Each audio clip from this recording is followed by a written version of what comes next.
आज के इस वीडियो में हम बात करने वाले हैं नई कोरियन ड्रामा एक रिलीज हो चुकी है नेटफ्लिक्स पे। उसका नाम है डोना और इसके टोटल 9 एपिसोड है और सभी एपिसोड हिंदी में अवेलेबल है नेटफ्लिक्स पे। तो इसमें आपको कॉमेडी, ड्रामा, रोमांस देखने को मिलेगा। तो इस वेब सीरीज का जो हीरो है उसका नाम ली वॉन जुन होता है और वो एक सिविल इंजीनियरिंग का स्टूडेंट होता है और वो अपना घर छोड़ के शहर में रहने के लिए आता है और एक बंगलो में रहता है। उसके फर्स्ट फ्लोर पे रहता है और जो ग्राउंड फ्लोर का होता है और जो ग्राउंड फ्लोर होता है उसमें जो डोना होती है वो एक इस वेब सीरीज की जो हीरोइन है उसका नाम डोना होता है। और डोना जो है एक बहुत बड़ी सेलिब्रिटी होती है, सिंगिंग, एक्टिंग करना और स्टेज पे ऐसा उसका काम होता है। लेकिन उसके करियर में कुछ प्रॉब्लम की वजह से वो अभी डिप्रेशन में चल रही होती है, उसके पास कोई काम नहीं होता और प्यार में भी उसका धोखा पाया हुआ होता है। इसलिए वो सबसे अलग उस बंगलो में रहने लगती है ग्राउंड फ्लोर पे। और फर्स्ट फ्लोर पे ये बैचलर लोग रहते हैं जो उसके कॉलेज के स्टूडेंट होते हैं वो सब। तो इस वेब सीरीज का जो हीरो है उसको तो ली जो होता है इसको तो पता ही नहीं होता कि वो जो सेलिब्रिटी है वो तो समझता है कि कोई नॉर्मली होगी और इसी तरह से उससे बात करने लगता है और धीरे धीरे उसको उससे प्यार भी हो जाता है। और उसे पता चलता है कि पहले एक सेलिब्रिटी हुई है, सिंगर रहती है वो, ऐसा उसे पता चल जाता है। और जो डोना है इसको बहुत ही ज्यादा पसंद करने लगती है। लेकिन बाद में जब कॉलेज में जाता है तभी उसको एक उसकी जो स्कूल की फ्रेंड होती है वो कॉलेज में वो भी उसे मिल जाती है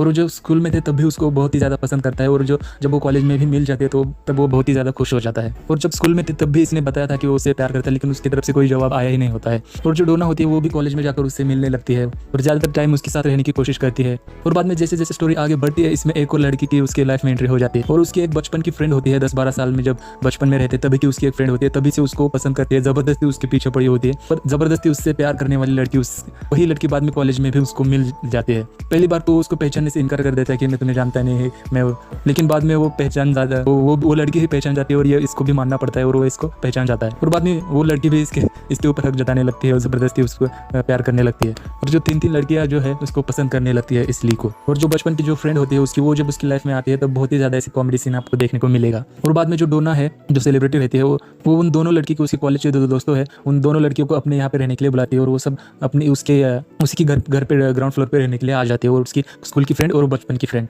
और जो 3 बैचलर फ्रेंड होते हैं ऊपर की फ्लोर पर रहते हैं और ये लोग ग्राउंड फ्लोर पे रहते हैं। और बाद में जैसे जैसे स्टोरी आगे बढ़ती है जो डोना और ली जो है एक दूसरे के करीब आते हैं, दोनों को एक दूसरे से प्यार हो जाता है। लेकिन ली चाहता है कि डोना फिर से सेलिब्रिटी बन जाए, वो सिंगिंग का काम करे फिर से, वो डिप्रेशन से बाहर आए, ये सब वो चाहता है। इसलिए वो उसको कहता है कि मैं फिर से तुम्हारी आवाज़ सुनना चाहता हूँ, तुम स्टेज पर परफॉर्म करो, ये सब मैं तुम्हें देखना चाहता हूँ, ऐसा कहता है। और वो फिर से स्टेज शो करने के लिए तैयार हो जाती है। और फिर बाद में वो मैनेजमेंट कंपनी का जो रहता है मैनेजर उसको जाके मिल जाता है ये ली। और तब उसे वो बताता है कि अगर तुम डोना रिलेशनशिप में रहेगी, किसी भी डेटिंग करेगी, ये सब करेगी तो उसके करियर के ऊपर उसका बुरा असर पड़ सकता है, उसके करियर में प्रॉब्लम हो सकती है उसकी पर्सनल लाइफ की वजह से। और वो मैनेजर जो है उस ली को समझाता है कि तुम कब कॉलेज पूरा करोगे, उसमें कब वो 4-5 साल लगेंगे, कब जॉब लगेगी, इसके चक्कर में अगर तुम डेटिंग ही करते रहोगे तो उसका असर उसके करियर पे पड़ सकता है, ऐसा उसको कहता है। इसलिए वो बाद में डोना फिर से उधर जाती है लेकिन और वो सिंगिंग का अच्छी तरह से काम कर लेती है और फिर से बाद में जो पहले सेलिब्रिटी थी फिर से वैसे ही वो बन जाती है। लेकिन जो ली है उसको छोड़कर दूर चला जाता है और कुछ दिनों की आर्मी सर्विस होती है वो करने के बाद वो वापस आ जाता है, सिटी में वापस आ जाता है और फिर सिटी में ही जॉब करने लगता है। ये सब कई सालों बाद होता है और वो कई सालों बाद फिर से डोना से मिलता है, लेकिन दोनों बस एक दूसरे से मिल लेते हैं। और ये जो ली है उसकी माफ़ी मांगता है डोना की क्योंकि उसे छोड़कर चला गया है। लेकिन फिर भी उसके बाद दोनों के रास्ते अलग हो जाते हैं। ये जो ली है अपना ही अलग से जॉब करने लगता है, वो जो है अपना सिंगिंग का काम करने लगता है। और यहाँ पर इस वेब सीरीज़ का दी एंड हो जाता है। और जो भी लोग कोरियन वेब सीरीज़ देखना पसंद करते हैं उनके लिए ये वेब सीरीज़ अच्छी है, वो ज़रूर देखना।